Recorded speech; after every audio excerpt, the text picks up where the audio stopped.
Começando o nosso podcast sobre lavajatismo.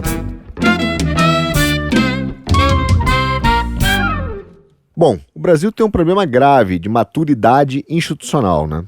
A nossa dentição institucional ainda está na fase da papinha. Por que eu digo isso? Porque a gente tem que entender que nem tudo é alguma coisa, nem tudo não é alguma coisa.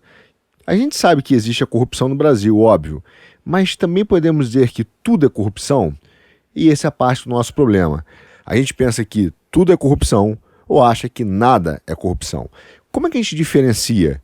Será que tem interesse em diferenciar ou a nossa vontade, ou existe realmente um pensamento político que goste e que queira que essa zona fique cinzenta? O fato é que uma das nossas maiores estratégias em qualquer área no Brasil é a demonização e a deslegitimização do adversário. Para obter o quê? Controle dos instrumentos de poder e de decisão. Vou te dar um exemplo prático. Quando alguém quer tirar você do seu emprego, o que ele faz? O que o seu concorrente começa a fazer? Fala mal de você, né? Para não deixar que ele case com aquela mocinha, a outra menina faz? Fala mal do passado dela. E para ela não se casar com aquele rapaz, é só dizer que ele não presta. Deslegitimar é parte da cultura nacional. Agora eu te pergunto, será que realmente a Lava Jato foi uma operação de combate à corrupção? Ou foi um movimento político e ideológico que buscou subverter não apenas o sistema político, mas também o de representação?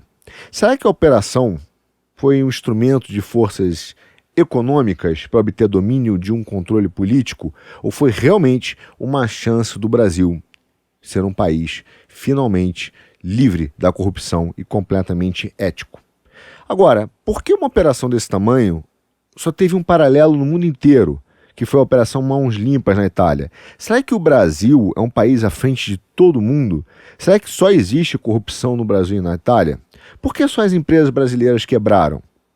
Por que outras empresas em outros países que se envolveram nos escândalos da Petrobras não quebraram? O grande risco que nós corremos é que o judiciário no Brasil e o sistema penal seja usado como instrumento de manipulação, intimidação e controle do sistema político e econômico.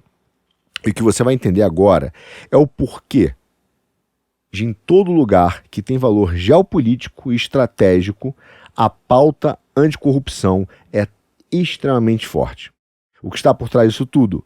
Quais as consequências para você e para o futuro dos nossos filhos? Você ouve agora no nosso podcast.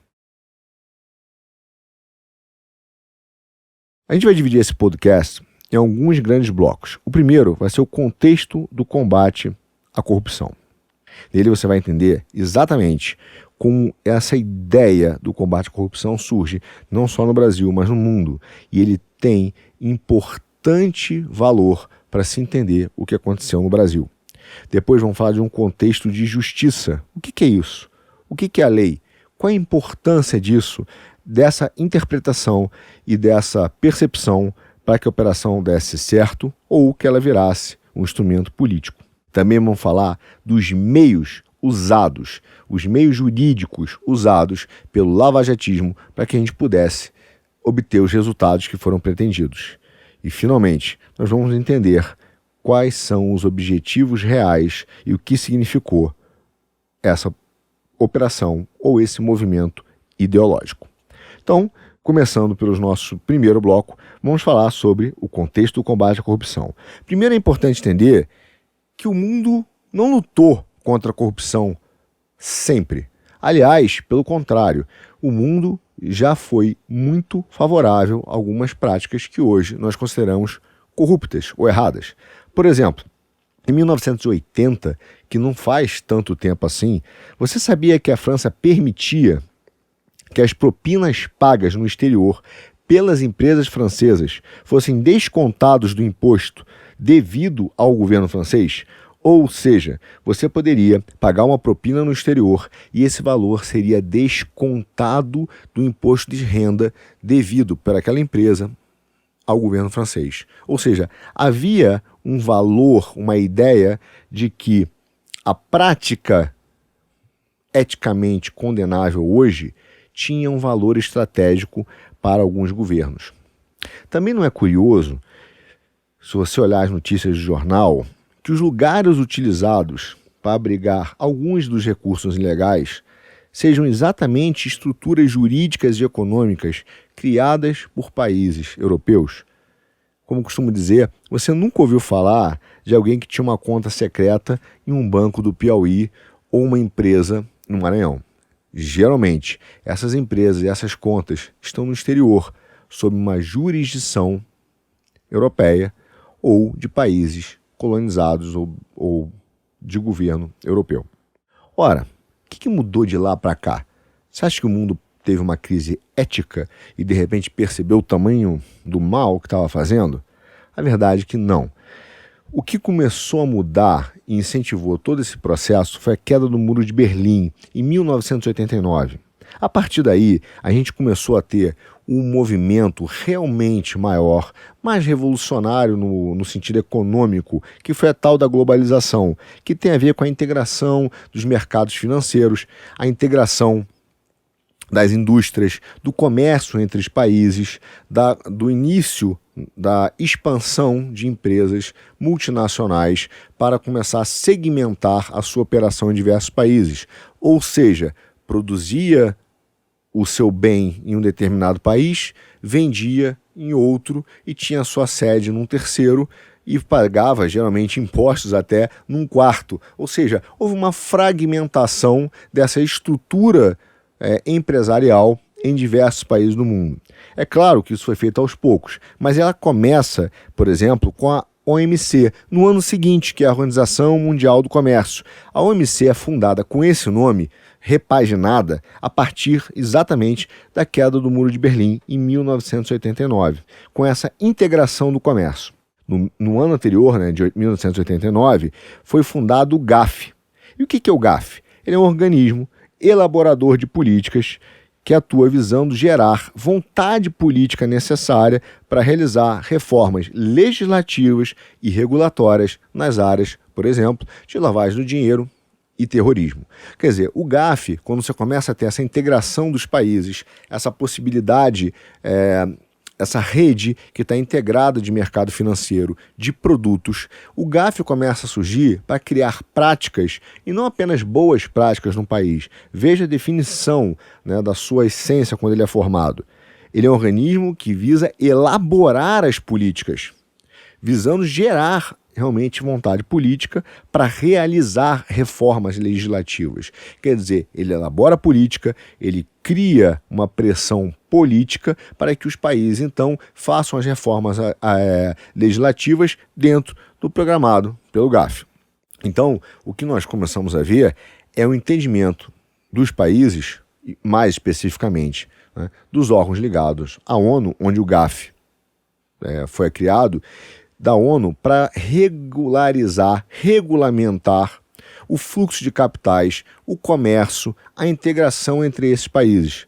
Havia, então, uma necessidade de criar uma legislação ou uma prática, mas que refletiria em legislações supranacionais integradas entre todos os países.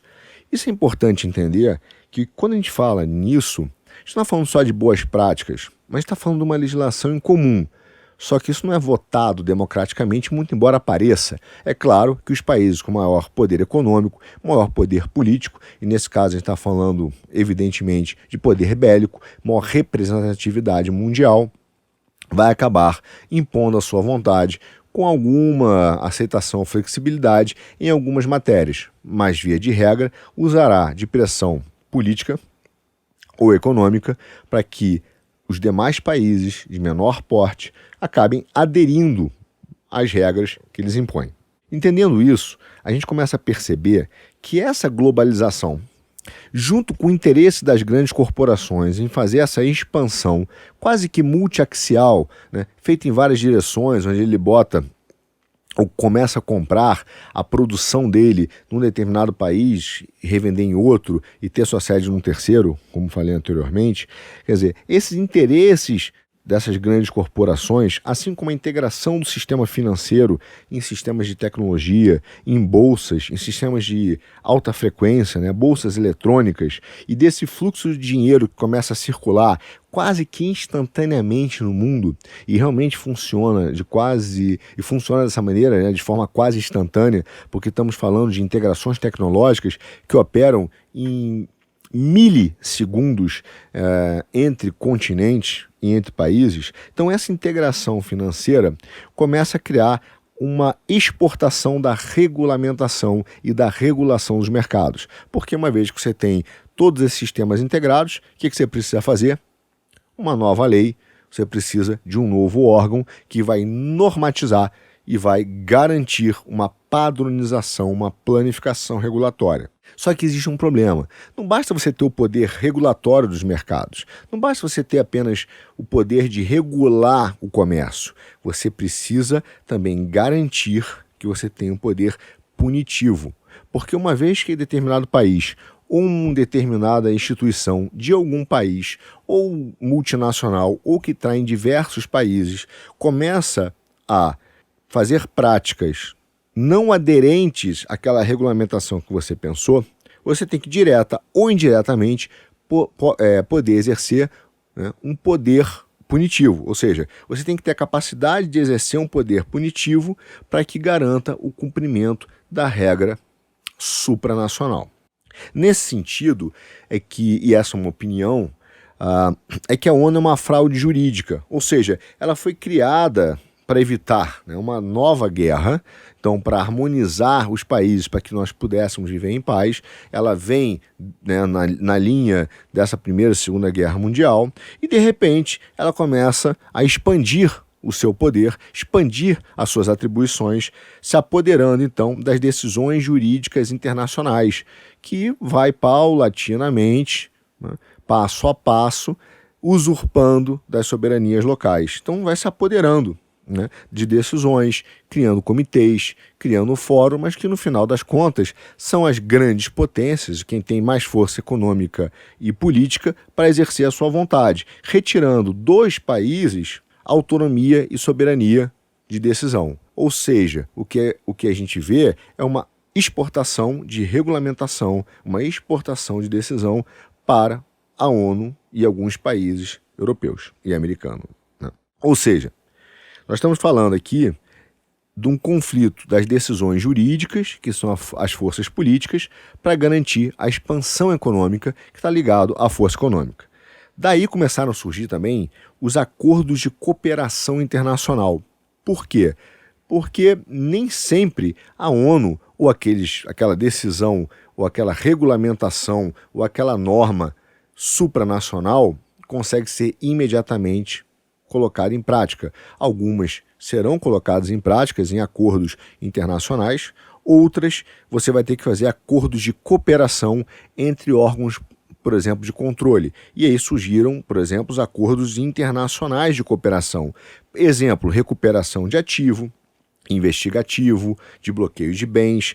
Então você começa a ter acordos em que os órgãos de controle dos estados trabalham em conjunto, quase que emulando ou simulando um único corpo formado por vários entes que trabalham em conjunto.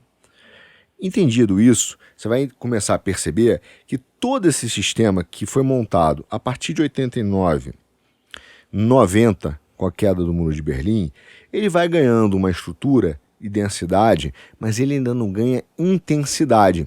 Ele ainda não é considerado super importante dentro da esfera política e econômica do mundo. Ele vai sendo montado, mas ele não tem força. Essa força começa a surgir a partir de dois grandes eventos. Tá? O primeiro é o 11 de setembro de 2001, que é o ataque às Torres Gêmeas. Ali a gente vai ter um ataque terrorista. Esse ataque terrorista que derrubou o World Trade Center, daqueles dois aviões, ele, claro, causa uma nova percepção, principalmente de alguns governos, americanos e europeus, sobre a necessidade de aumentar a regulamentação e principalmente o controle sobre o sistema financeiro ocidental e oriental. Então você está começando a dizer que eu preciso controlar melhor o que está acontecendo no meu sistema financeiro. Porque se eu controlar e conhecer todas as movimentações financeiras, eu vou começar a entender e identificar possíveis ameaças de grupos terroristas à minha nação. Porque eu preciso movimentar recursos para poder, né, mandar gente, comprar bombas, né? Então você começa a ter um controle sobre o sistema financeiro mundial. Só que esse controle, ele não é um controle macro, ele começa a exigir que ele seja um controle muito detalhado e micro, porque eu preciso acompanhar as possíveis células terroristas. Ou seja, a ideia do controle mundial, a ideia do GAFI é de lavagem de dinheiro, mas também de combate ao terrorismo. Aliás, o combate ao terrorismo vem de uma forma muito maior no GAFI do que o de controle e lavagem de dinheiro que vem em seguida. Só que acontece o segundo evento, que é a crise de 2008. A crise de 2008 foi uma crise no sistema financeiro que começou no subprime, né, ou seja, nas hipotecas americanas, nos financiamentos imobiliários americanos, e é uma crise muito peculiar na história, porque óbvio que a gente, principalmente depois da liberação, né, dos mercados e do liberalismo, do chamado neoliberalismo econômico, ter se expandido a partir dos anos 90 e também começar de forma mais sofisticada ou parruda mesmo a partir de 80, o que você vê é que as crises econômicas eram geradas nos países emergentes.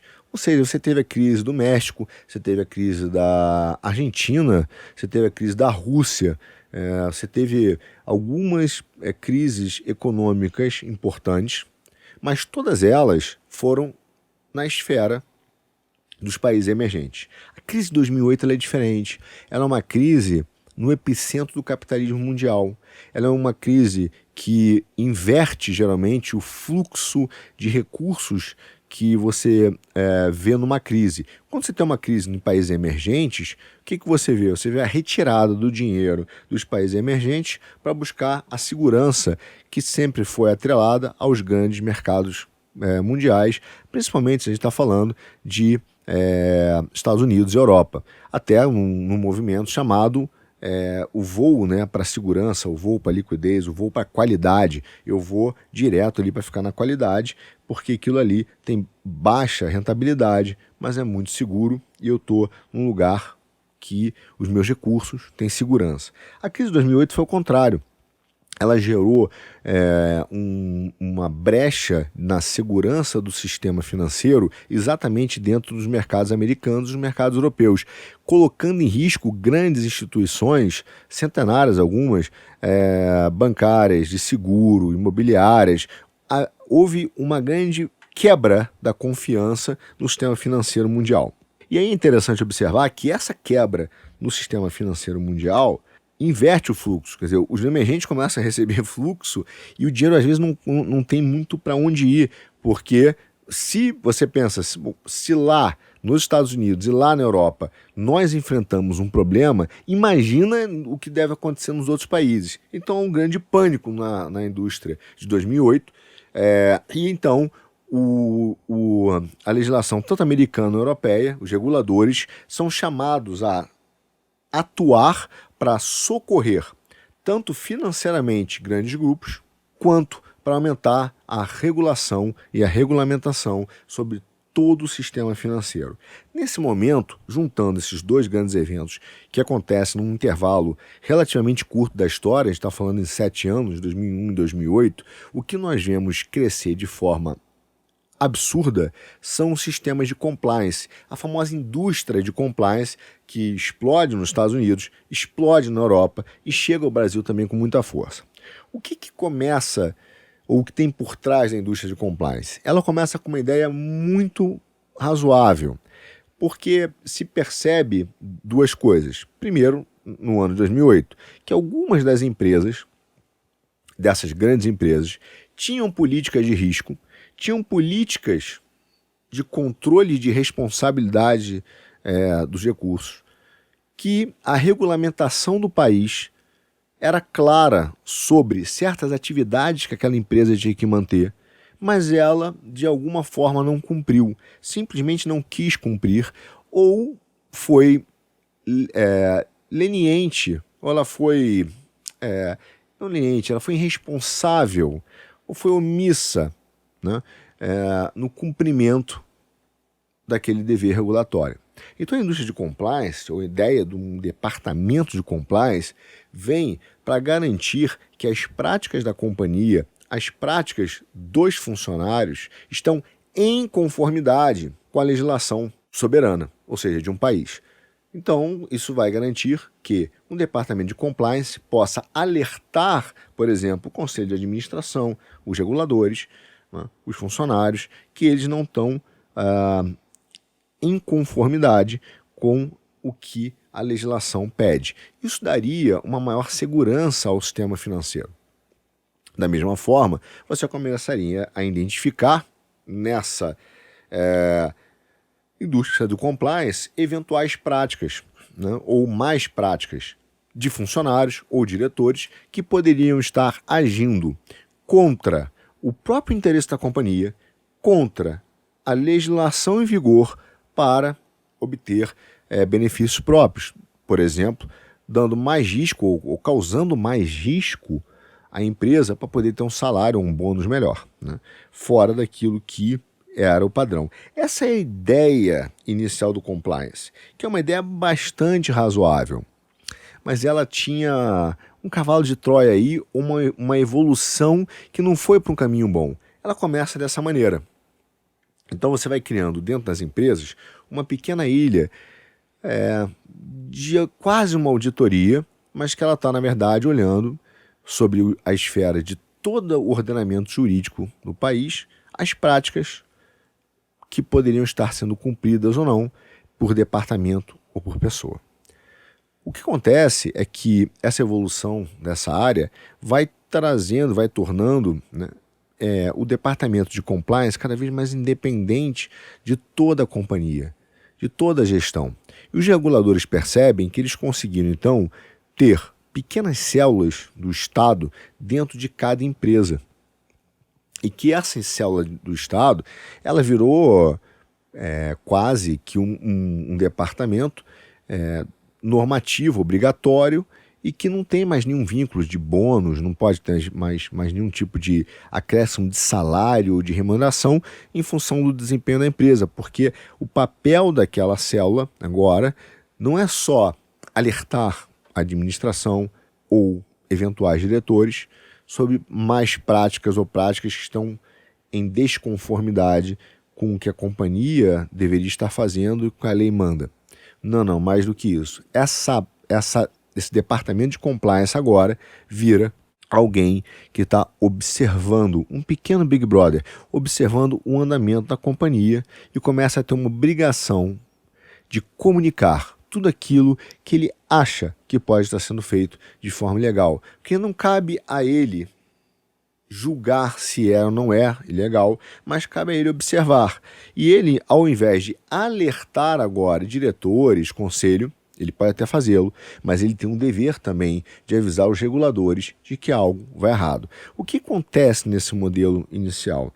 Bom, você percebe que você botou um pequeno espião do Estado na sua empresa, um inquisidor que pode te denunciar aquilo que ele pensa que pode ser legal, gerando para você um problema para a sua empresa que pode ser enorme, porque pode ser um problema de ordem penal, pode ser um problema administrativo, mas o fato é que talvez você não consiga nem preservar a informação ou a publicidade daquele ato com o tempo, à medida que o regulador vai te fiscalizar, porque simplesmente você não consegue controlar e aquilo vira uma arma que pode ser usada contra a empresa, né, para que ela perca seu mercado, algum concorrente possa utilizar contra ele, contra você, exatamente essa informação que o compliance deu ao regulador, e isso pode, inclusive, te gerar um problema reputacional, ou pessoal, ou corporativo.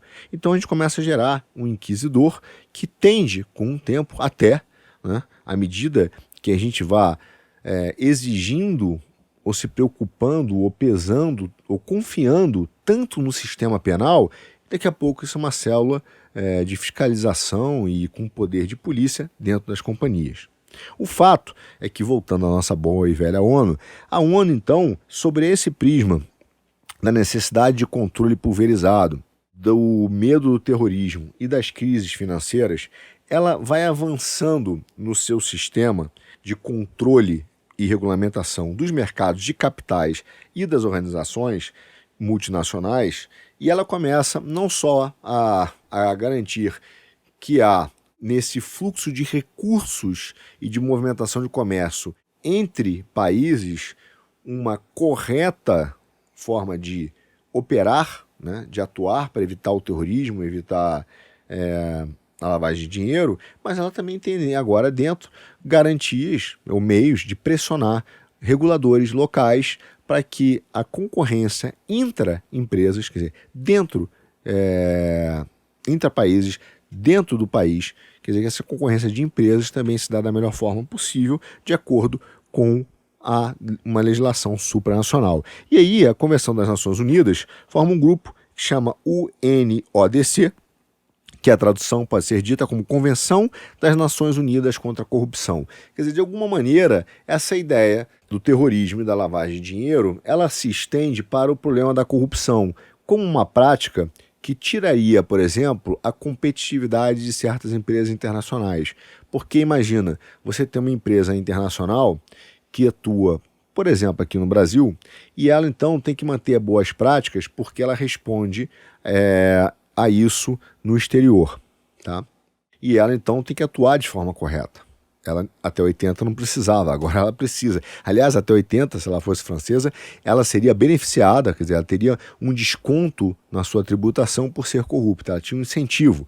Agora ela não pode mais, mas ela pode estar concorrendo com uma empresa local em que essa prática não é seguida porque essa empresa local não tem nenhuma fidelidade ou necessidade de cumprir a sua pauta, né, seguir uma pauta que seja feita por um país que não seja aquele que ele atua, um país externo. Então, óbvio que começa a haver dentro da ONU a ideia de padronização,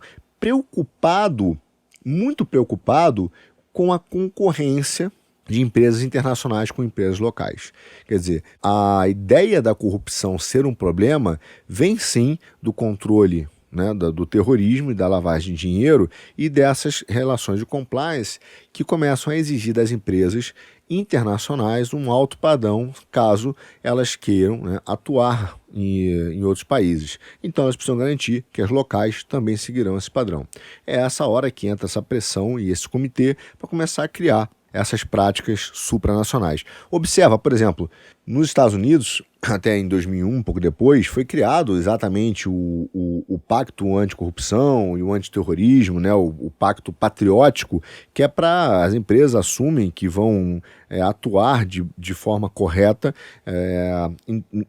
as empresas americanas, ou as empresas que fazem negócio com as empresas americanas, ou recebem investimentos de empresas americanas, elas assinam que são obrigadas a assinar, inclusive obrigadas a assinar, que eles têm que seguir um determinado padrão de conduta, podendo responder, inclusive, nos Estados Unidos sobre esse padrão de conduta. Então você, dependendo do tipo de acordo, né? Então você vê claramente essa preocupação com a corrupção, mas veja, nunca foi uma questão ética, tá? Foi uma questão econômica. Como é que eu combato uma prática, uma econômica, uma disputa empresarial que eu não consigo torná-la justa porque uma empresa age, né, de forma corrupta e a outra não. Então é para garantir novamente essa expansão econômica, essa força econômica global que estava surgindo. E então em 2009, veja, em 2001 vem recapitulando, né, a nossa cronologia, 89, queda do Muro de Berlim, liberalismo econômico mais agressivo, globalização, 90, criação da OMC, 89, a do GAF, isso vai se expandindo até que 2001 você tem o ataque à Torres Gêmeas e 2008 a crise econômica. Em 2009, esse órgão da ONU, que é essa convenção das Nações Unidas contra a Corrupção, se reúne em Doha, em 2009, e reúne mais de 1.000 delegados, cerca de 125 países, inclusive os asiáticos, os orientais, o Oriente, né, começa a participar dessa convenção que foi feita no Catar, para examinar exatamente e implementar essa nova Convenção das Nações Unidas contra a Corrupção. Qual foi o principal target, objetivo, motivo dessa convenção? Foi exatamente garantir mecanismos agora de monitoramento e implementação. Não basta agora só ter boas práticas e criar uma pressão legislativa. Não. O que a ONU queria ver e queria ter certeza era agora que os países iriam implementar e controlar, mesmo que paulatinamente, com uma agenda, né, de construção ao longo do tempo, de adaptação, mas que haveria o compromisso, né, de realmente seguir aquelas práticas. Eles chegaram a criar, inclusive, um software, né, para fazer um checklist, né, fazer uma lista, bater a lista daquilo que deveria ser feito. O resultado de todas essas avaliações, todas elas, era então compilado num relatório e que seria lançado para cobrar quais países estavam tendo práticas consideradas corretas e outras não. Quando a gente ouve, por exemplo, o país caiu no ranking da corrupção, que a gente ouve muito, veja, não quer dizer que o país é desonesto, honesto. Isso quer dizer o seguinte: de acordo com um padrão da ONU e de quem escreveu aquele padrão e que determinou que aquele padrão correto, nós estamos subindo ou caindo. Isso não significa que nós estamos melhores ou piores, isso significa que nós estamos mais obedientes ou não àquele padrão, né? Então não é uma avaliação ética, mas é uma avaliação de obediência. Entendido isso, agora vamos começar a entender o que acontece no Brasil. Apesar, veja, da corrupção ser um tema que surge no GAF em 96, quer dizer, o GAF é criado em 89, né? Somente alguns anos depois, quase 17 anos depois, é que a corrupção surge para dentro do GAF em função já do entendimento do que está acontecendo nos países, da concorrência econômica entre empresas nacionais e multinacionais. O Brasil mesmo, ele só vai aderir ao sistema em 2006, 10 anos depois, tá? Da corrupção ter entrado. Agora, não quer dizer que o Brasil não tenha tomado algumas dessas políticas. O que é engraçado no nosso país é que nós invertemos a ordem. Veja, apesar do Brasil aderir ao sistema em 2006 na questão da corrupção, em 98 o Brasil já começou a adotar a responsabilidade criminal para empresas. Não é de forma geral. Veja, por que eu estou dizendo que isso é relevante? Porque, tecnicamente, quando a gente fala de crime, a gente fala de conduta, de pessoas. O que é o crime? O crime é uma conduta que o Estado tem um valor negativo, porque ela pode e ela ofende o que nós chamamos de bem jurídico. O bem patrimonial, por exemplo, o bem que é a vida. Então você tem alguns bens jurídicos, quer dizer, que são considerados importantes para a justiça, né? Para a ideia de direito, para o sistema brasileiro. E quando você ofende aquele bem jurídico, você, agindo de determinada forma prevista em lei, que chama conduta, você tem uma determinada conduta, uma conduta típica, então você comete um crime. Tanto que o que é julgado, quando a gente fala do sistema penal, não é, esse cara me fez um mal a mim, Arthur, esse cara me atingiu. É claro que a parte real é essa, ou me deu um tiro, né, enfim, ou me roubou, mas o que é julgado é a conduta que aquele ser humano tem, então ver se realmente ela bate com o que está escrito na lei e se ela ofende, portanto, algum tipo de bem jurídico. É uma teoria que é muito interessante, ela surge, inclusive, o Brasil adota a teoria do delito vindo da Alemanha, e é bastante científica. Claro que a gente esculhamba tudo aqui, mas a origem dela é bastante científica, tanto que a gente usa o que a gente chama de teoria tripartite, né? Alguns acham que são bi, mas do crime, que significa que é um fato típico, que ofende a lei ou que está contrário à lei, né, que é antijurídico e tem que ser culpável, ou seja, a pessoa tem que ter realmente poder ter culpa. E aí essas três coisas que obviamente se evoluem nessa discussão, essas três coisas configuram o que nós chamamos de crime. Mas enfim, crime geralmente é uma conduta pessoal, ela é corporativa. Você não pode dizer, olha, eu acho que alguém cometeu o crime e punir de forma abstrata. Tem que ser objetivo, tem que ser concreto, tem que ser aquela pessoa. Por isso que empresas em geral, isso é uma coisa que nós vamos falar mais para frente, elas não podem cometer crime, mas há exceções. E o Brasil começou a adotar essa exceção, né, a partir de 98, por uma pauta relevante para o mundo, que era o direito ambiental. Então as empresas começaram a ser responsabilizadas a partir de 98 por crimes ambientais. E até então, no Brasil, essa é a única possibilidade, até hoje prevista em lei, que uma empresa pode ser penalmente responsável, não quer dizer que ela não possa pagar e arcar com indenizações relativas à prática dos seus diretores, mas o fato é que penalmente responsável, né, a empresa, a diretoria, o conselho de administração, quer dizer, aquele conjunto abstrato de entidades, ela é apenas penalmente responsável no direito ambiental. Um exemplo é Brumadinho, por exemplo, com a Vale, né, que está sendo investigada por crime ambiental e a empresa sendo investigada. Agora, a gente foi em 98. Os crimes mesmo de lavagem de dinheiro e organização criminosa, essa lei que vai ser utilizada na Lava Jato, ela surge apenas em 2012 e 2013, lá para frente. E, curiosamente, a preocupação inicial do GAF e de todo o sistema da ONU, que é a lei antiterrorismo, no Brasil ela vai surgir por último. Ela surge em 2016. Há uma longa discussão sobre ela, mas ela inverte essa ordem de prioridade que aconteceu no mundo. Então, a lei de lavagem de dinheiro, a aderência, do Brasil a esse sistema de corrupção é de 2006, lavagem de dinheiro 2012 e 2013 e a terrorismo 2016. Bom, só que aí o que acontece? Com essas legislações, você começa a ter uma integração de recurso financeiro, indústria, tudo ótimo, a gente sabe disso, só que você está tendo uma exportação de soberania. O Brasil passa a não decidir necessariamente sobre aquilo que é importante sobre a ótica penal dos crimes de corrupção, lavagem de dinheiro, organização criminosa no Brasil. Ele começa a seguir e se espelhar aquilo que ele se comprometeu nos acordos internacionais. Agora eu te pergunto, por quê? Qual motivo as empresas iriam abrir mão, o país iria abrir mão da sua soberania? Qual é a razão disso? E o que esse movimento todo tem a ver com a pobre Lava Jato aqui no Brasil e as empresas? Para a gente entender qual é o efeito disso, eu preciso entrar um pouquinho na teoria do Estado. E você vai entender o que acontece. A teoria do Estado, ela discute como deveria ser a estrutura do Estado e que forças atuam, né, nessa sociedade e que acaba formando o Estado. Há duas forças muito importantes, históricas, que muitos especialistas, e eu não gosto da palavra especialista, mas muitos teóricos, muitos estudiosos, muita gente discute sobre elas. São as forças política e econômica. E eu vou começar a explicá-las aqui no ponto de vista do Brasil, né, de país, para depois a gente entender como isso é importante para começar a formar o movimento que gerou a Lava Jato e o que tem por trás disso.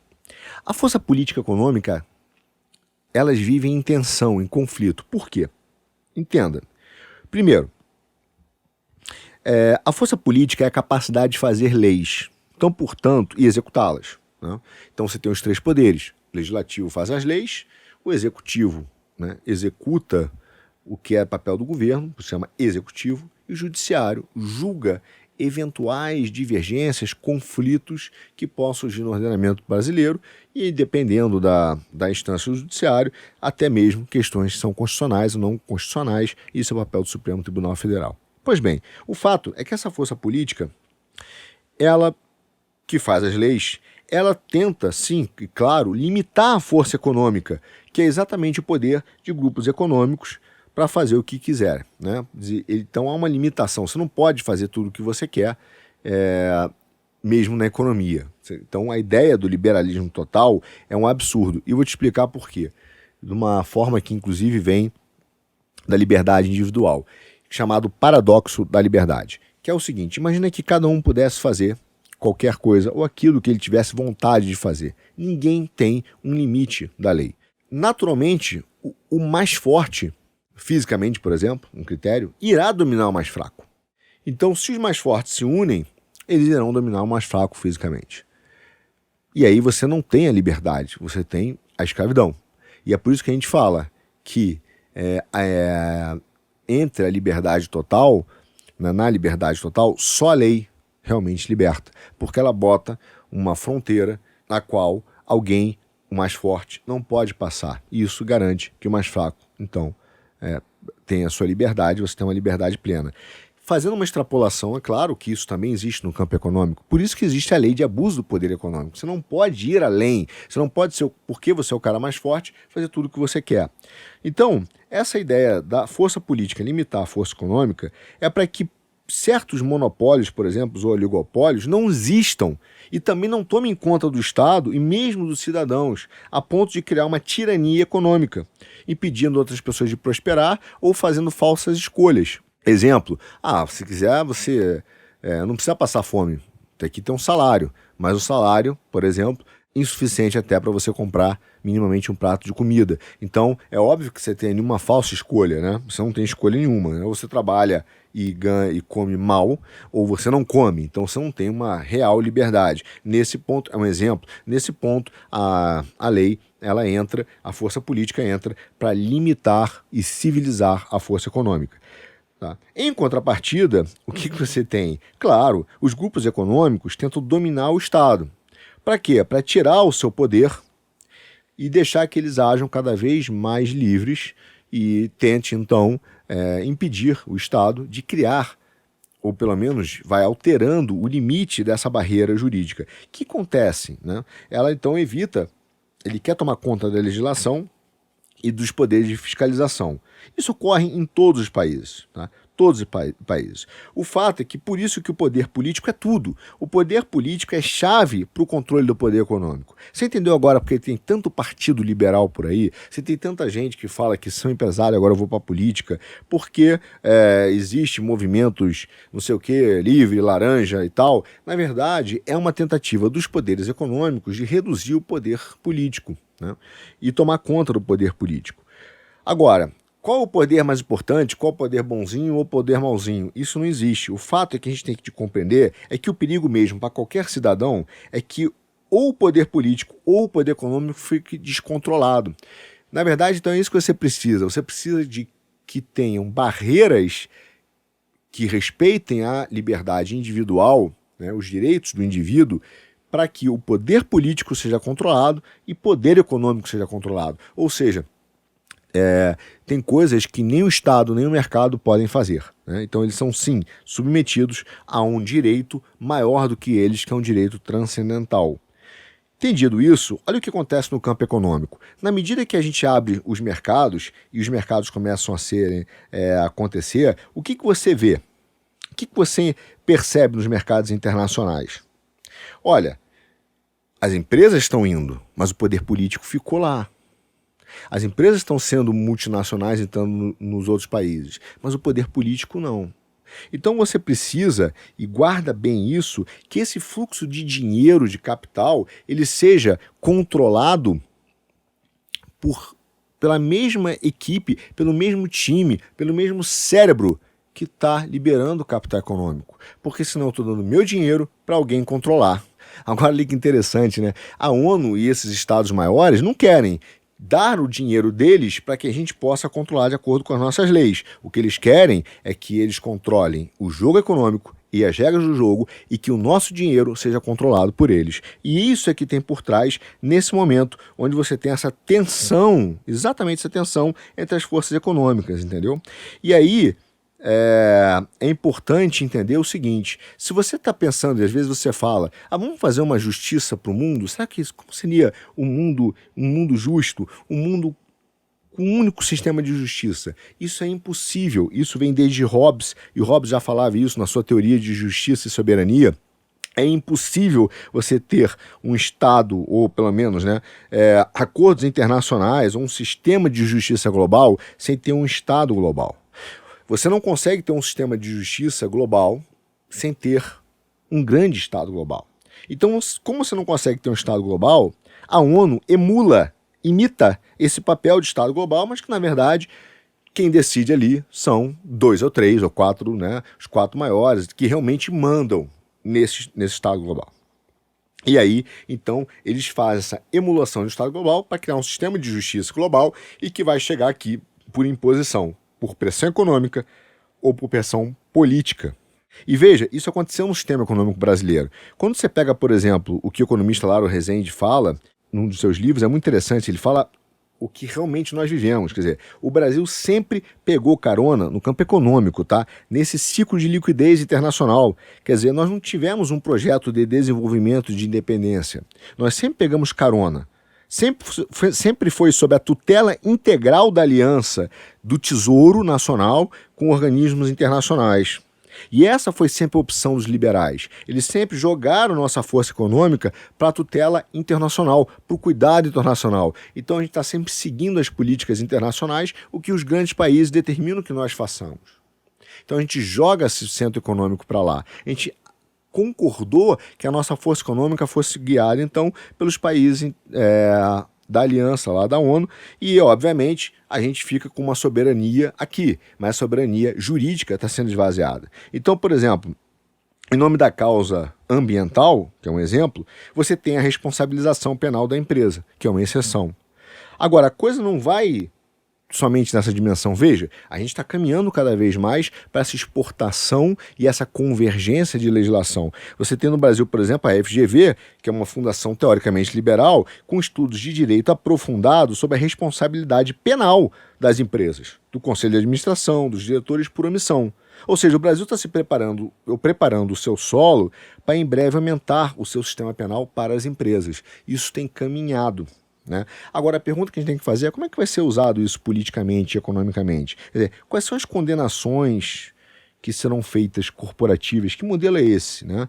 Como é que um liberal quer um maior sistema penal? Você vai ver partidos ditos liberais dizendo que o Estado tem que ser mínimo, e isso significa que o único papel dele é cuidar do sistema punitivo, o que inclui não só pessoas, mas caminha para empresas. Ou seja, é uma forma de seleção também. Agora, óbvio, toda essa perda de soberania, ela é aceita, por exemplo, pelo nosso Congresso, porque existe uma pressão econômica dos organismos internacionais, mas também uma pressão para mudar o sistema jurídico. Mas ele não pode falar isso abertamente. Então você vê com grandes causas, combate ao terrorismo e a famosa luta contra a corrupção. Você já deve ter ouvido isso por aí recentemente. E todas elas envolvem e representam motivos justos. Tá? E que levam o país, por exemplo, a uma soberania brasileira, nossa soberania, por exemplo, para o exterior. Veja a proposta que está rolando por aí. Tem um presidenciável que disse que o Brasil deveria adotar uma corte internacional de juízes, tipo a Ucrânia. Você está levando a nossa soberania não só não só o seu ordenamento jurídico, não só as nossas regulações, mas também as pessoas que irão decidir sobre elas num padrão único internacional. Está pegando a nossa força política e retirando do país. Você acha que vai conseguir recuperar? Você vai bater na porta da ONU e vai dizer, olha, eu mudei de ideia, posso recuperar um pouco da minha força política? Claro que não. E o que é uma luta contra alguma coisa? É uma guerra? Tá bom. O que é essa alguma coisa? Quando ela começa? Quando ela termina? Tem data? Se você já conhece quem são seus adversários, por que você não coloca? Olha, luta contra a corrupção para mim é atingir aqui, aqui, aqui e aqui. Quando terminar esses itens, eu resolvi o problema. Não, é uma luta abstrata, é uma guerra sem fim, que na verdade reflete única e exclusivamente o desejo de ter poder constante, porque nunca terá fim. Então, o que a gente tem que começar a notar é que apesar de a lei estar no nosso ordenamento jurídico, ela pode ter sido feita de forma legítima, mas também ilegítima. Tá? E essas empresas de órgãos internacionais que atuam podem pressionar o nosso sistema judiciário, pode pressionar o nosso país a escolher empresas que devam sair de circulação, escolher ideias que devam sair de circulação, escolher discursos que devam sair de circulação, escolher meios que devem sair de circulação. Então você começa a, aos poucos, dizer que certos aplicativos não devem funcionar, que certas ideias não devem mais percorrer, que existe a fake news, que há limites à liberdade de expressão, que há limites às ideias. E isso tudo vem de uma regulamentação supranacional. Tá? Agora, eu estou dizendo o seguinte, peraí, alto lá, Arthur, você disse que as leis podem ser ilegítimas, então as leis não são justas? E esse é o segundo ponto do nosso podcast, que é importante para a gente caminhar e entender o que está acontecendo. Até agora, o que a gente viu? Uma expansão, depois da globalização, das forças econômicas que querem atuar e controlar todo o fluxo de recursos e de comércio no mundo, garantindo um único centro de poder jurídico, de força política que vem da Europa através da ONU e que obviamente tem Estados Unidos e outros países, mas vem de lá. Entendido isso, a gente vai ter que entrar num conceito muito importante e que é chave para compreender o que é esse conceito do lavajatismo, o que isso se tornou. Veja, existe uma diferença entre justiça e lei. Para você poder ver a dificuldade de que é definir certas coisas, eu queria que você pensasse ou escrevesse, se você pudesse, um conceito do que é justiça para você e o que é direito. Escreva, justiça é isso, direito é isso.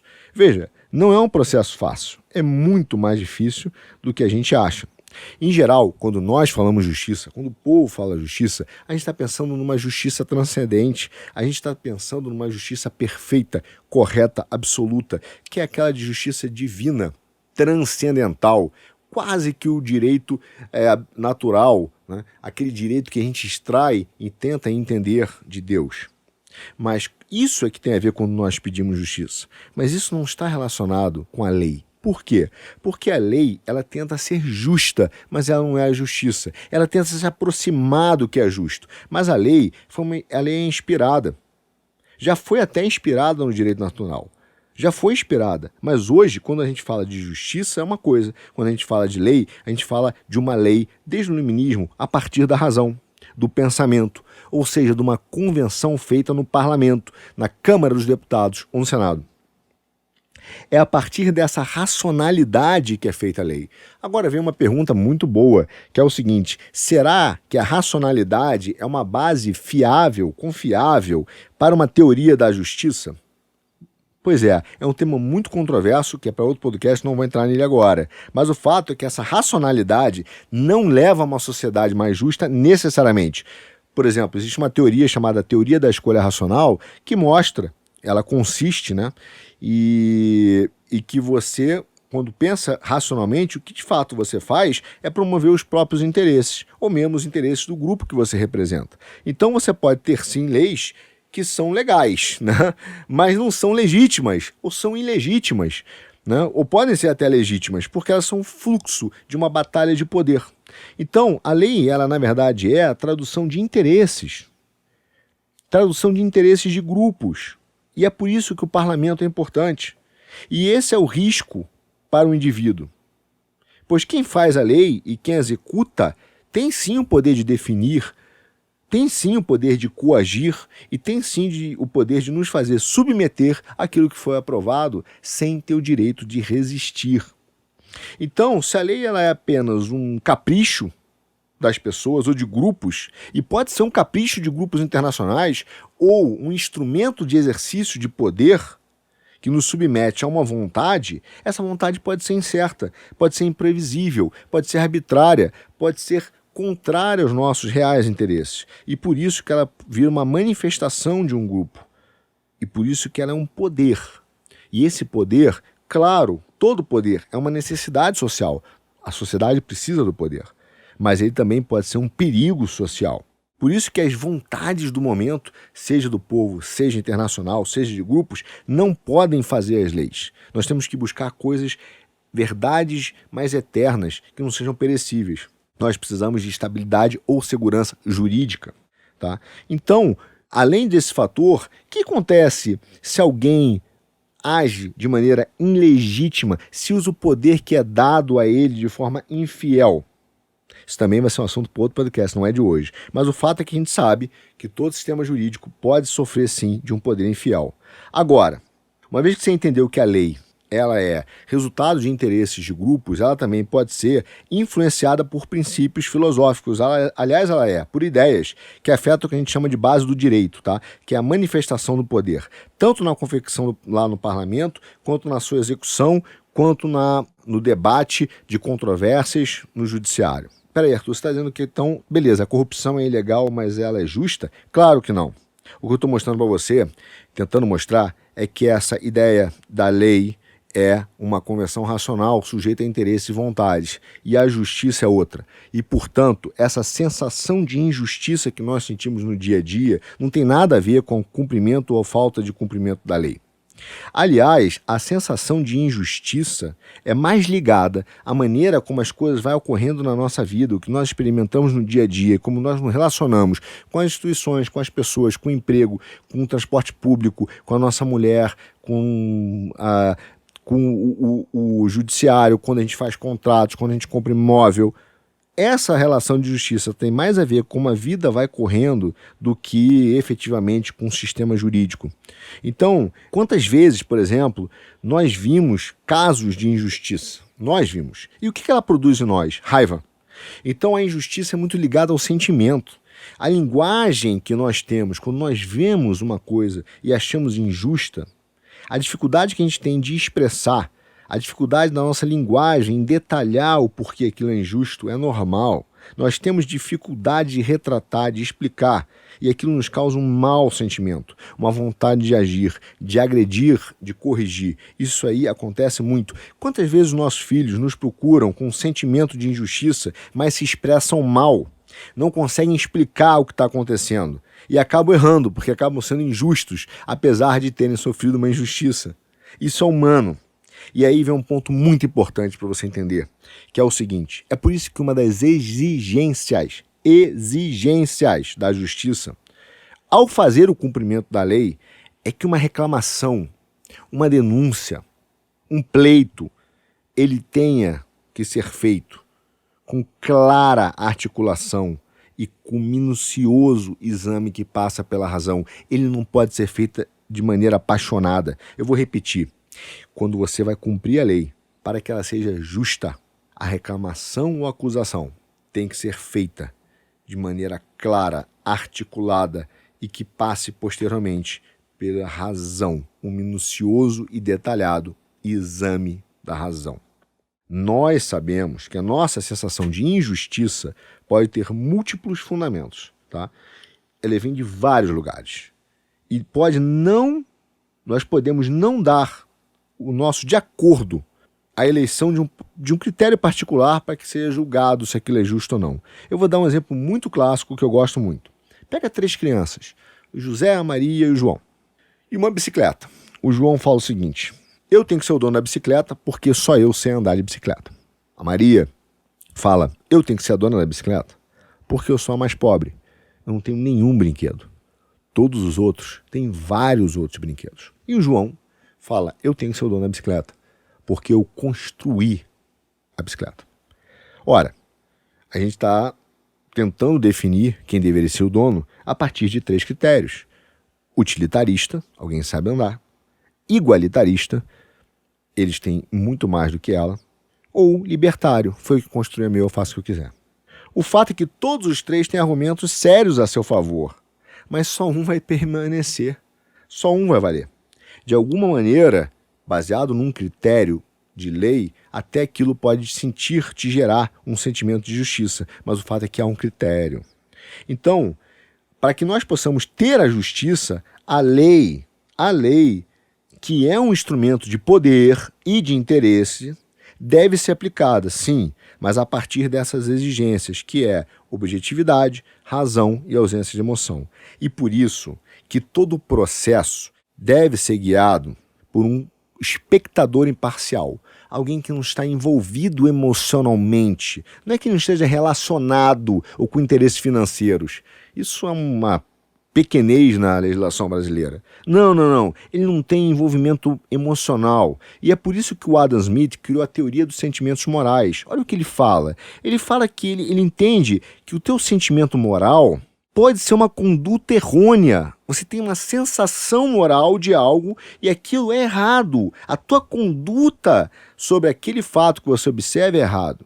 E por isso você não deve levar a sério o teu sentimento, mas deve examinar criticamente, de maneira detalhada, discursiva, organizada, o que está acontecendo, a fim de saber se aquilo que aconteceu pode servir de base para uma condenação sustentável. Ou seja, se não há objetividade, imparcialidade e razão, aquilo não pode ser examinado, porque foi examinado com emoção. Por isso que todo órgão, presta muita atenção agora, todo órgão de governo que pretende gerar uma comoção midiática, um sentimento de injustiça, está manipulando a aplicação da lei, de forma que essa perca a exigência da lei, que é a objetividade e racionalidade. Para o quê? Criar um sentimento de conduta, um sentimento emocional errado e que te mova o seu julgamento pela paixão e não pela razão. E por isso ele cria uma condenação que não é sustentável. E quem faz isso é um traidor da Constituição, da lei e o que a gente chama do devido processo legal. Entendido isso, nós vamos agora para o terceiro ponto do nosso podcast, que hoje é longo, são os meios do lavajatismo. Olha só, a gente já sabe até aqui, a gente já entendeu o contexto econômico, né? Vamos dar uma sintetizada.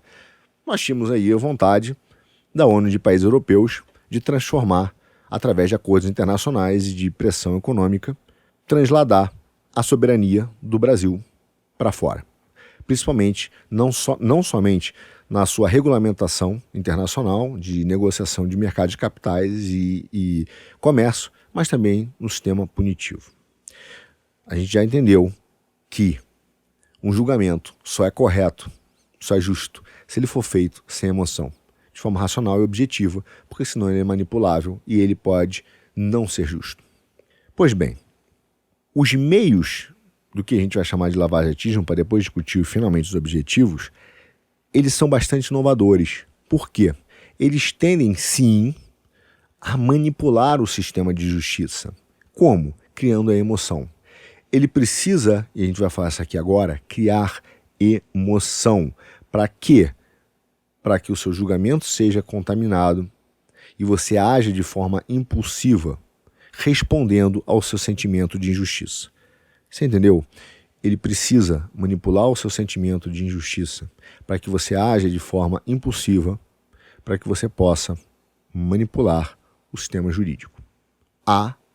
De acordo com os objetivos ou com o favor de quem está provocando o sentimento. Mas por quê? Você vai dizer, então você está me dizendo que não houve corrupção, que tudo isso foi uma manipulação? Vamos chegar lá. Só quero te mostrar os meios para você entender o que está acontecendo. Veja, o que o lavajatismo precisava não era provar se existia ou não existia corrupção. Ele não precisava chegar à verdade. Ele precisa não de uma condenação jurídica, mas ele precisa inicialmente de uma condenação social. Ele precisa se aproveitar para criar um sentimento, um desejo de injustiça que implique em mudança, porque senão você não vai mudar o ordenamento. Se o ordenamento funciona, se a lei é suficiente para punir, por que você precisa mudar? Então ele precisa criar esse sentimento de que nada funciona. Nada. Absolutamente nada. Então, veja, o que ele faz? Ele tenta usar a tática simples e antiga de subverter uma ordem. Só que você pensa, bom, eu vou me dar bem, eu, indivíduo, vou ganhar com essa subversão de ordem, porque todo mundo pensa que isso aqui é uma zona. Só existe corrupção no Brasil. Lembra do primeiro item no nosso podcast? Claro que não. Nem tudo é. A gente tem que saber diferenciar. E o que ele faz? Ele usa esse sistema de subversão. Só que é o seguinte, historicamente, o poder, Bertrand de Juvenal, o poder, toda vez que existe subversão da ordem, o poder do Estado sai mais forte. Estabelecida essa nova ordem que a gente está falando, o poder é que se torna mais forte e ganha novas atribuições. Ele não vai ceder para você nada. Você vai dizer o seguinte, ok, eu vou te dar meu voto porque você vai numa luta aqui e você vai criar novos controles. Quando acabar essa luta? Quando acaba essa luta? Você me devolve a minha liberdade? Claro que não. Você vai me devolver a legislação anterior? Claro que não. Então você nunca vai ter de volta aquele estado de liberdade que você tinha antes. Então quem ganha não é a sociedade, mas é o Estado. É quem detém o poder. Não é o homem, não é você. É o poder que ganha, porque ele ganha cada vez mais atribuições que ele não vai te devolver.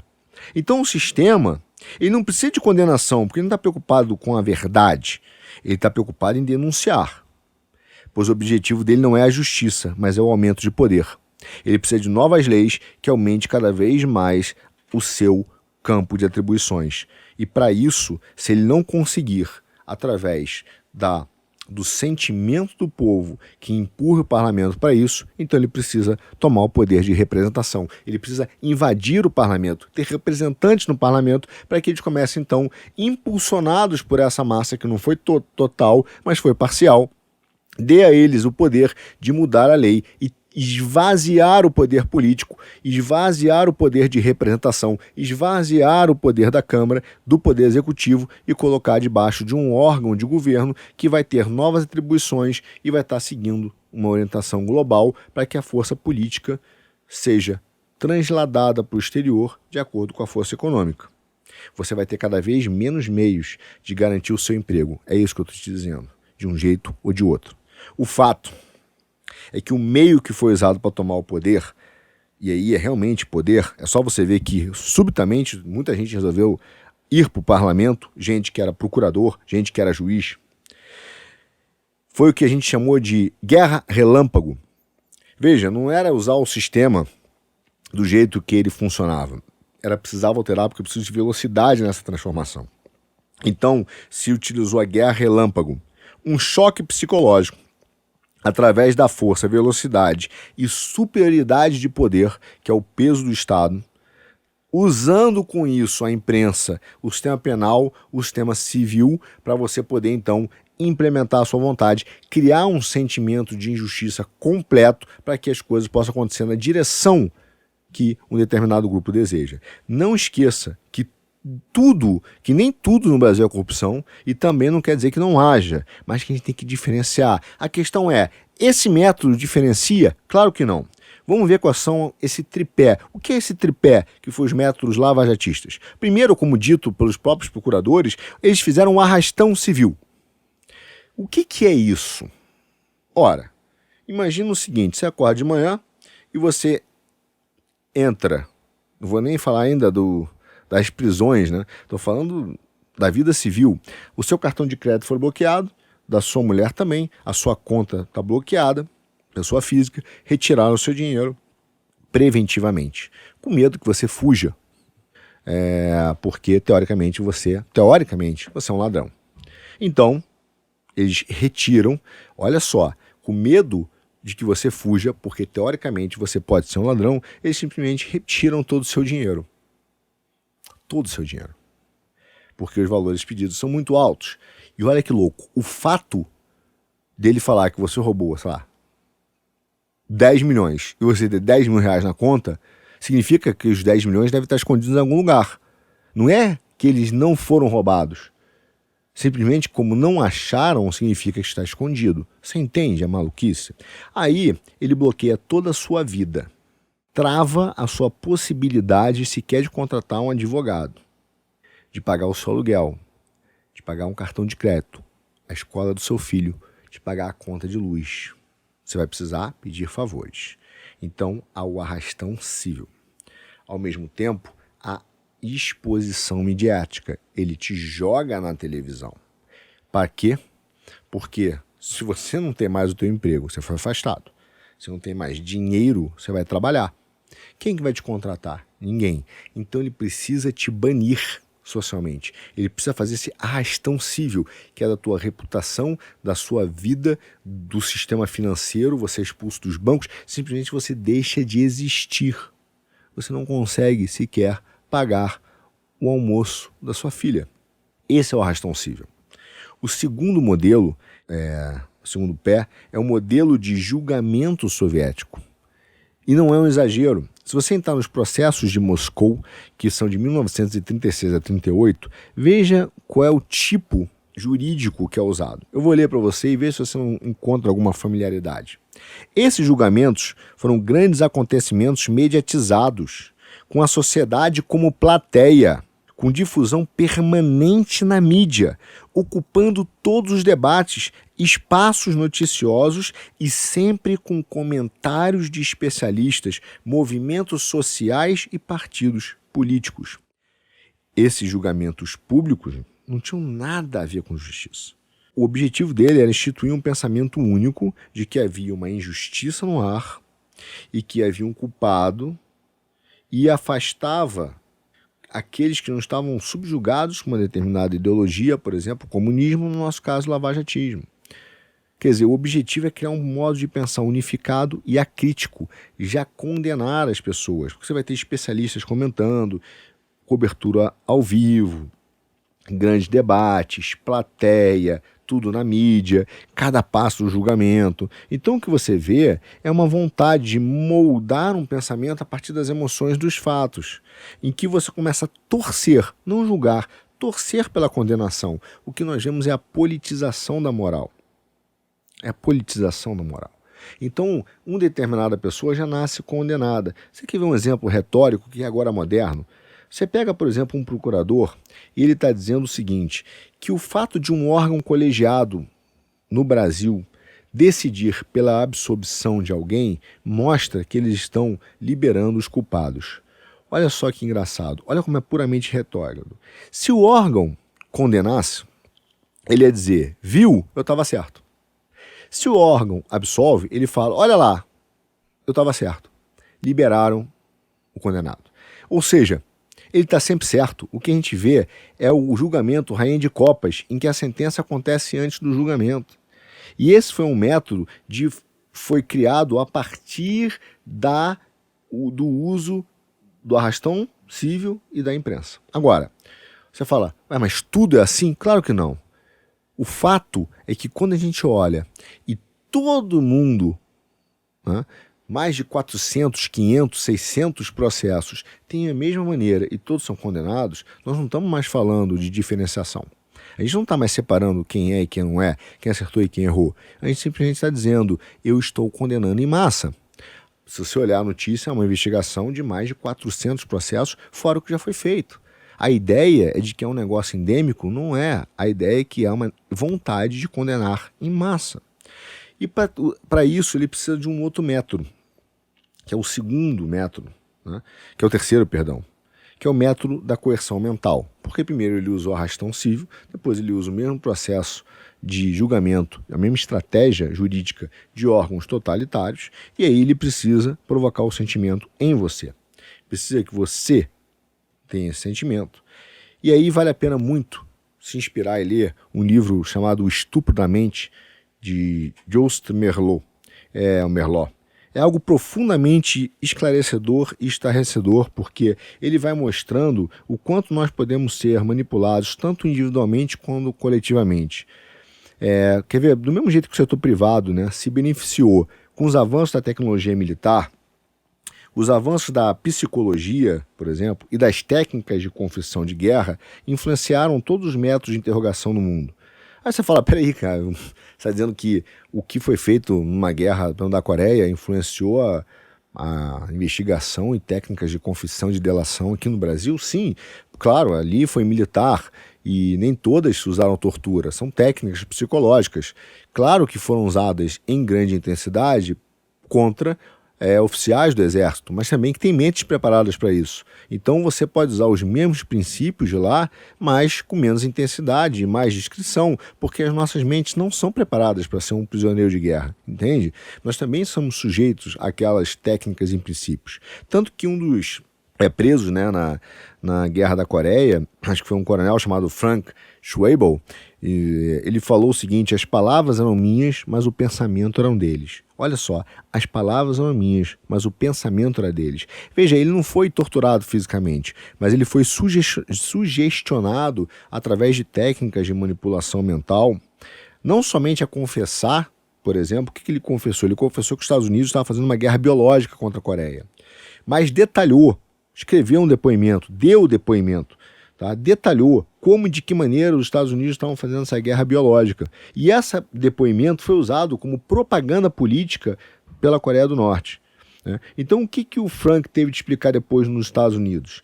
Como, depois que ele foi solto, né, sem ter uma tortura física, como é que ele sentou e escreveu um depoimento que ele sabia que era totalmente falso, porém dando lógica e consistência de maneira que parecesse real? O fato é que o Frank, ele elaborou uma história, uma ficção muito bem elaborada.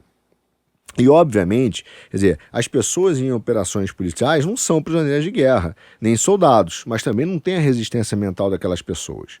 Então, a pergunta que vem por trás é, mas existem esses mesmos princípios que foram adotados Quer dizer, os princípios adotados lá têm equivalência com o que o lavajatismo fez no Brasil? Sim. E poderiam levar aos mesmos fins? Poderiam levar a ficções realistas? Sim. E esse é o problema, porque ela não deixa permitir diferenciar o que é verdade e o que é mentira. A utilização do método de condenação em massa não separa o joio do trigo. Então, se você olhar o que foi feito, a nossa mente, nossa forma de pensar fica sem defesa. E a gente pode contar uma enorme mentira que agrade a determinadas pessoas. E é por isso que o Merleau, no livro, fala o seguinte: se a gente quiser viver em uma sociedade como homens livres, nós precisamos realmente enfrentar o problema dos métodos mentais de coerção politicamente inspirado. Veja, ele chama isso de menticídio e ele usa 3 passos fundamentais, princípios, que podem ser usados em várias intensidades. Mas o primeiro é retirar completamente a sua esperança. Tá? Segundo, te isolar. E terceiro, exercer uma pressão contínua. Então, veja, como é que esses princípios foram usados? Né? Vamos começar pelo retirar a sua esperança. O que foi a ação, o arrastão civil com a publicação da destruição da sua reputação? A sua ausência total de expectativa de que você possa um dia voltar a trabalhar e se recuperar daquele massacre psicológico real. Quer dizer, mesmo que você enfrente o processo penal e depois seja absolvido, isso demanda tempo. Mas a sua imagem já foi destruída, seu dinheiro já foi roubado, está tudo seu bloqueado, como é que você vai viver? Então você fica sem nenhuma esperança de que no curto prazo você consiga sair, a não ser que algum terceiro te ajude, até mesmo pagar o seu advogado. Entendeu? Então, todo esse modelo, por exemplo, quando ele fala de retirar a esperança, está ligado a essa tática. E de alguma maneira, isso vai fazer com que você negocie para obter o mínimo possível para poder voltar a viver. E aquele teu depoimento vai servir para uma propaganda política para continuar e confirmar que aquele método que era não aceitável passe a ser aceito. Tá? Então, é claro que existe essa manipulação das técnicas, das estratégias psicológicas que podem sim distorcer o sistema de justiça. Tá? E o mais interessante é que a gente acha que não é atingido por essas técnicas, mas o fato é que os meios de comunicação do Marsa, como mostra o livro, utilizam em larga escala essas técnicas, né, que eram técnicas de manipulação de guerra, tá? Manipulação lá, de maneira sistematizada, tá? E refinada, assim como as redes, Facebook, Instagram e outros, para violar tanto visualmente quanto verbalmente a nossa mente, manipulando o nosso pensamento e buscando conformidade.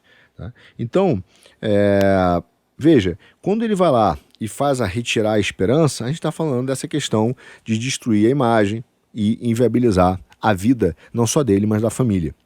Como é que você isolar o alvo? As prisões preventivas. Você retira aquela pessoa do convívio e bota ela isolada em uma prisão preventiva. Ela não consegue conversar com a mulher, com os filhos, saber como eles estão. Então ele fica lá preventivamente preso e isolado, sem poder saber como ela está se virando, falando eventualmente com o advogado, caso ele possa pagar, ou com o defensor público. Então ele é retirado do cidadão toda a sua potência de defesa e ele passa então a sofrer uma manipulação, uma coerção mental, que é o menticídio. Mas você fala, e a pressão continuada, Arthur? Precisa dos 3, né? Não necessariamente precisa dos 3, os 3 são importantes. Mas eles também usaram. O método da pressão continuada, se você olhar, por exemplo, foi o que a gente chama de fundamentação plural, ou a coerção processual. Veja, não foi feita uma denúncia contra uma pessoa. Você pega uma pessoa envolvida no lavajatismo, você vai ver que foram feitos múltiplos processos, inúmeras acusações com inúmeras páginas, às vezes mais de 130 mil, mais de 200 crimes contra uma única pessoa. Isso é uma pressão contínua. O cara fala, como é que eu vou me defender disso? São 200, é indefensável. Eu não tenho dinheiro para pagar, eu estou isolado. Então você tem uma grande pressão de coerção mental em que a tua única saída daquela situação de desespero é se conformar com aquilo que o teu acusador deseja ouvir. E isso vai ser usado como técnica de manipulação política. E o grande propaganda, e o grande problema é que aí a justiça perde a sua bússola de discernir o que realmente aconteceu da pura denúncia ou da pura manipulação. A gente não consegue mais discernir se houve ou se não houve a tal da corrupção. Então veja, nosso grande resumão para a parte final. Até aqui a gente viu que a Lava Jato surge numa mudança, né, do ambiente e de pressão internacional para que as leis soberanas de controle e punição possam, direto ou indiretamente, passar ao controle dos órgãos internacionais, usando 3 causas para que você aceite abrir mão da sua soberania: lavagem de dinheiro, corrupção e terrorismo. A partir daí, os órgãos internacionais entendem essa força política e econômica, essa tensão, e aí ela precisa puxar essa força política para cima, porque se ela puxar, ela começa a poder definir quem são as empresas que vão vencer. Quem é que vai garantir, né, o sistema não só de controle, mas o de punição para aqueles que não estiverem de acordo com o sistema. Querendo punir, hein, não só pessoas, mas ao longo do tempo, corporações, porque o objetivo final é controle econômico.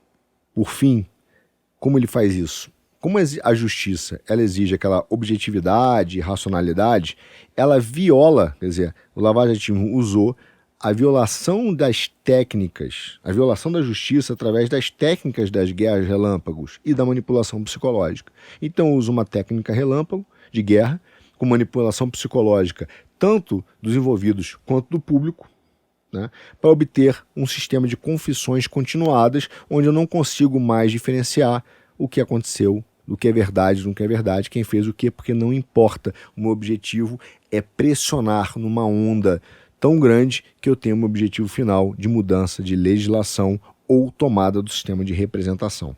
Então, o nosso resumo desse momento, quando a gente pensa em sistemas jurídicos, é: primeira lição, a discussão ou a exposição, por exemplo, descontrolada das ações jurídicas, por exemplo, mesmo que criminais, né, nos jornais e na televisão, diariamente, de fato, ajuda a criar uma atmosfera emocional coletiva.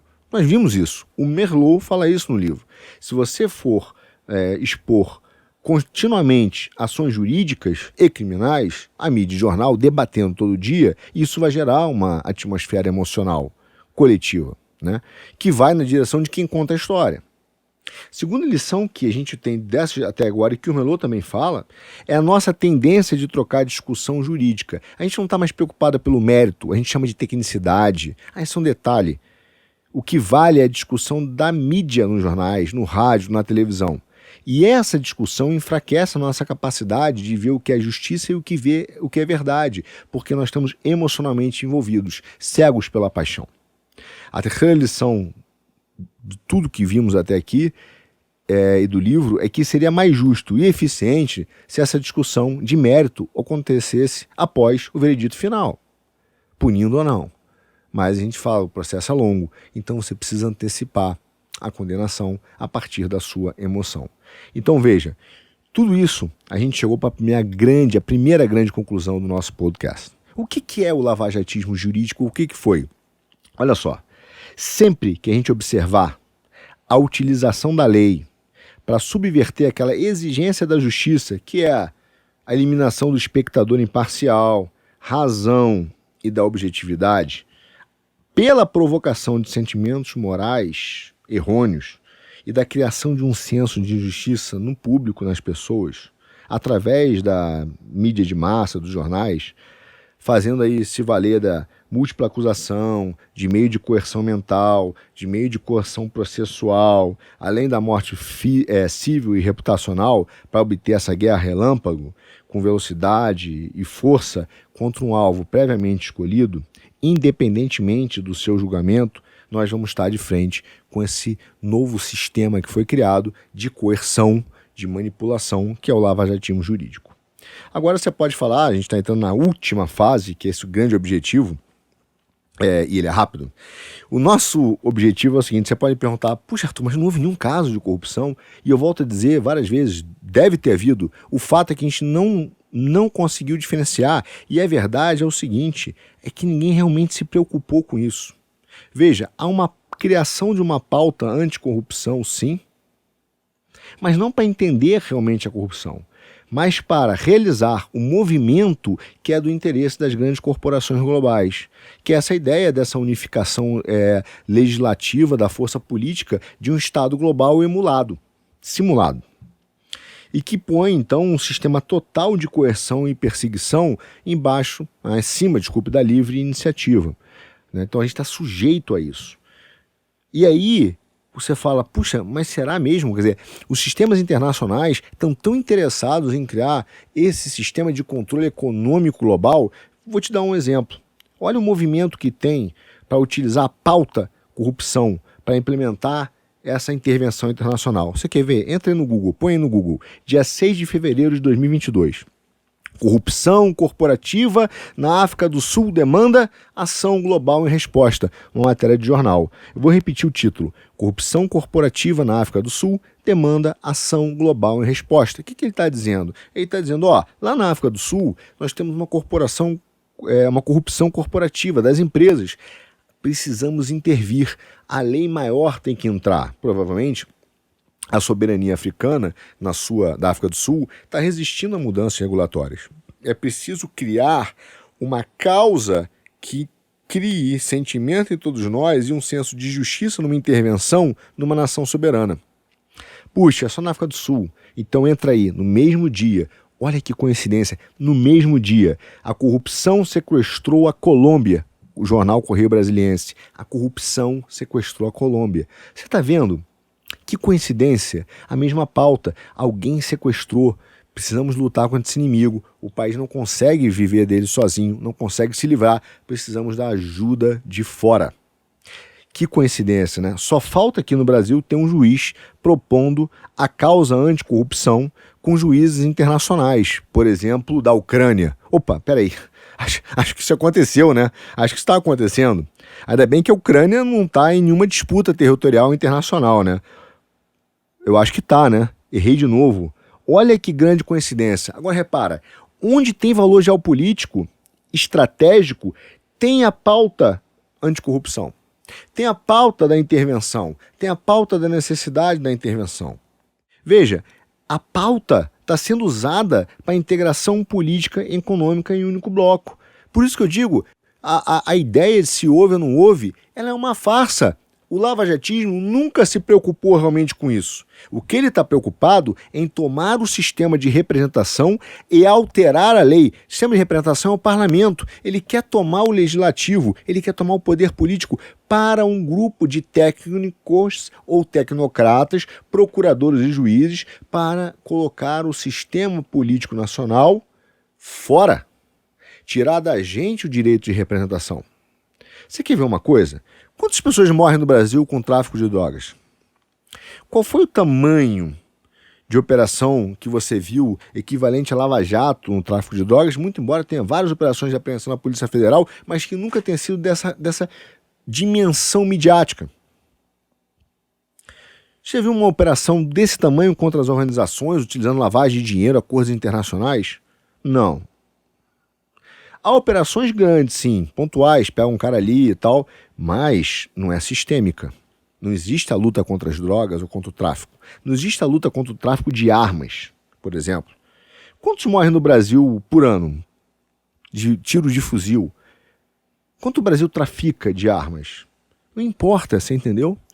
Porque não é importante.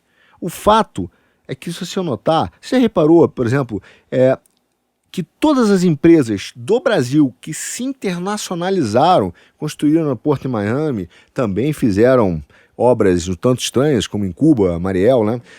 Venezuela, mas também tentaram fazer um monopólio de proteína no mundo, comprando empresas nos Estados Unidos, empresas que foram, por exemplo, no petrosal africano.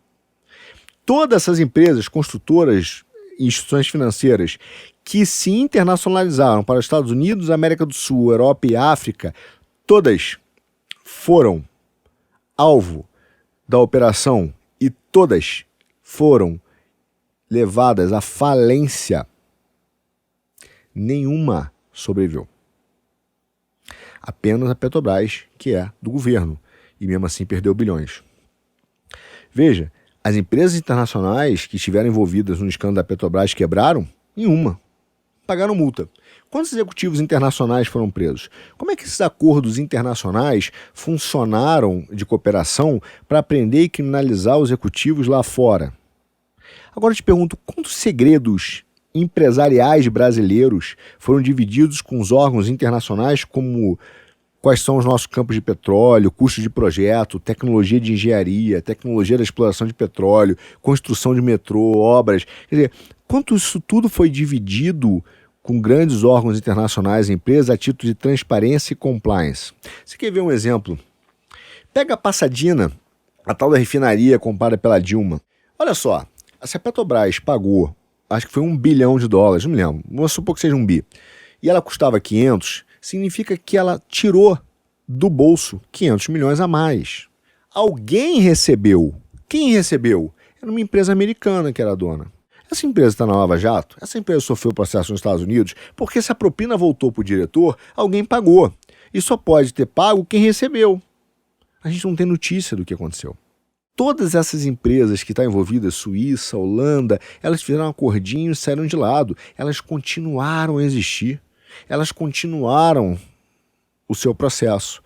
As empresas locais foram destruídas. Entende? Ou foram compradas, ou estão sendo compradas a preço vil por fundos de países, fundos soberanos. Então esse foi o erro real do Brasil ou do governo brasileiro de um partido, tá? Ou seja, ele quis integrar com o sistema internacional, mas nunca entendeu que as empresas brasileiras não podiam ter a força econômica para o exterior. Eram as empresas estrangeiras que tinham que dominar a economia local. Tanto que é o seguinte, se você entendeu isso, você pode continuar roubando na próxima eleição. Você pode continuar, teu partido pode voltar. Você só tem que se entender que você não pode internacionalizar as companhias de novo e tem que voltar a sentar na mesa da ONU, cumprindo esse processo de integração jurídica e econômica, tirando a soberania do Brasil, entendeu? E aí a gente acha heróis que são fictícios. Veja, o filósofo Voegelin, ele falava que Comte, por exemplo, Marx, Lenin, pertenceram a uma série de homens que pretenderam, se diziam salvadores da humanidade e consideraram a sua divinização da própria existência para impor o que é a sua lei, como uma nova ordem. E o Voegelin chamava isso de apocalipse satânico do homem.